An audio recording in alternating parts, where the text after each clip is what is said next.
Hi guys, so I've wanted to actually do this video and it's something that I've been thinking about for the past couple of weeks now. And this isn't necessarily something that I have gathered any research about. Well, to an extent there is, but I'm not going to sit here and supply references. This is just my thought on things, and this is just my perspective on things. But one of the things that we never really speak about is the witch's hearth, right?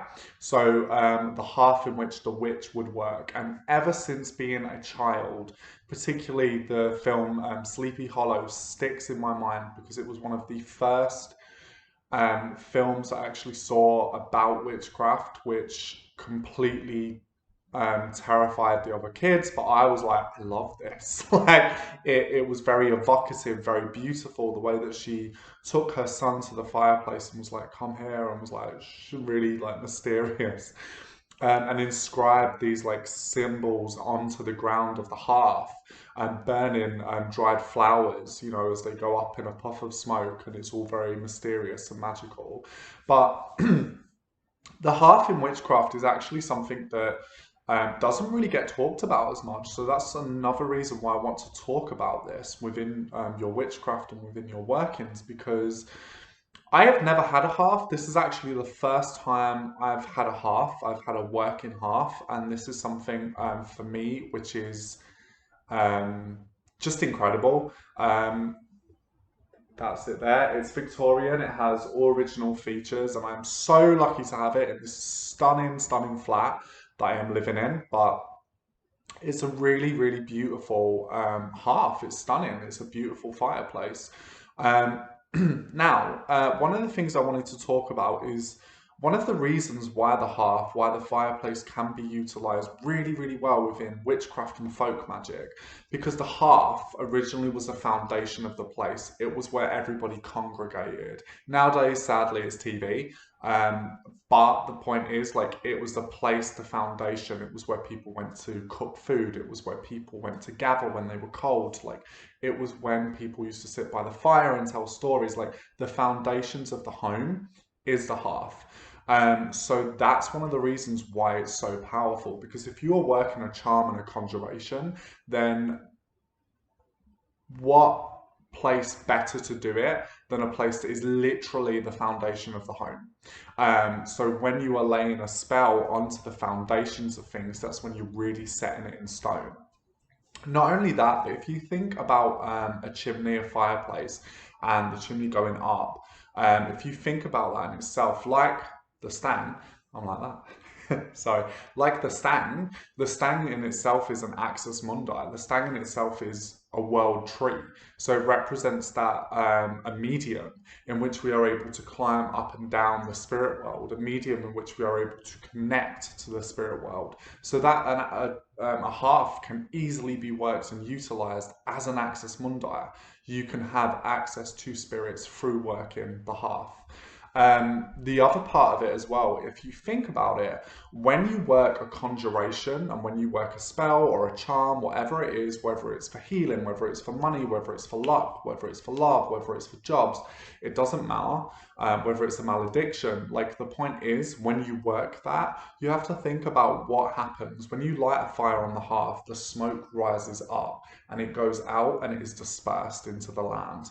And that is exactly what you are doing with your conjuration.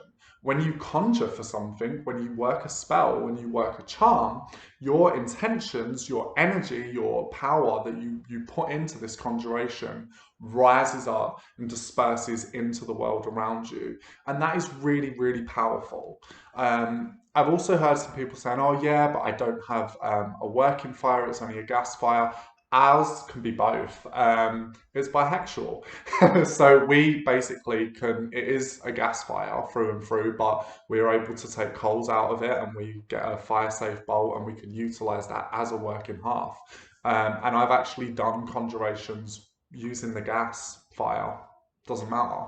The point is that one of the things I want to say is that it doesn't matter. It's about the foundations of the place. If you don't have to necessarily even light a fire. I have worked with one fireplace actually before in witchcraft again, and the spell that I worked was really, really intense, really powerful, had fantastic results and incredible effects.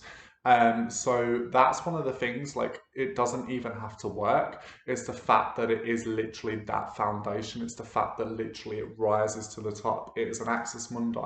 There's a reason why in folk magic people place things like dried toad charms there, witch bottles, or hid things in the chimney, because the chimney is seen as a place of spirit virtue. It's seen as a place in and of itself, a doorway to the spirit world. So working with a hearth is really, really powerful. And one of the things I wanted to say, just take the opportunity to say, is that since working by the fireplace when it comes to magic, um, it's really, really effective, and it works really, really well.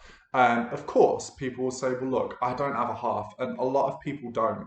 I just wanted to do a video on that.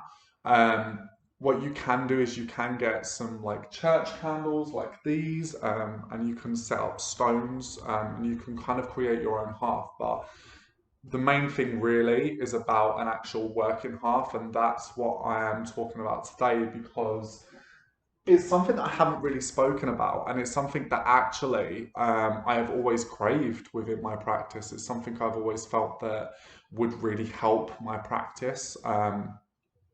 And to be honest, like, I work a lot with smoke and fire as well, right? I'm like a fire element, sun, fire element, moon. So I'm all about that smoke and fire life.